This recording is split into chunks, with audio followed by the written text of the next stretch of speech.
కుమారుడికి ఉద్యోగం లేదన్న కారణంతో కుటుంబం మొత్తం సూసైడ్ చేసుకున్న ఘటన నెల్లూరు జిల్లాలో జరిగింది. సంగం మండలం దువ్వూరు గ్రామంలో రిటైర్డ్ టీచర్ మధుసూదన్ రావు కుటుంబం ఈ ఘాతుకానికి పాల్పడ్డారు.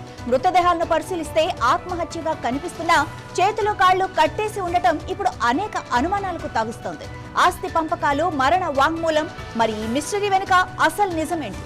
పోలీసులు ఏం చెబుతున్నారు అనేది ఇప్పుడు తేలాల్సి ఉంది.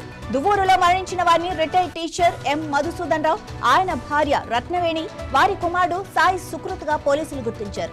ఆత్మహత్యగా తొలుత కనిపించిన చేతులు కాళ్లు కట్టేసి ఉండటంపై ఏదో కుట్ర దాగి ఉందని పోలీసులు అనుమానిస్తున్నారు.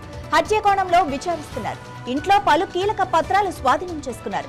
కుమారుడికి ఉద్యోగం లేదన్న బెంగతోనే కుటుంబం ఈ తీవ్ర నిర్ణయం తీసుకుందని తెలుస్తోంది. అయితే బంధువులు మాత్రం ఈ వాదనను ప్రశ్నిస్తున్నారు. పోలీసులు కేసును అన్ని కోణాల్లో దర్యాప్తు చేస్తున్నారు.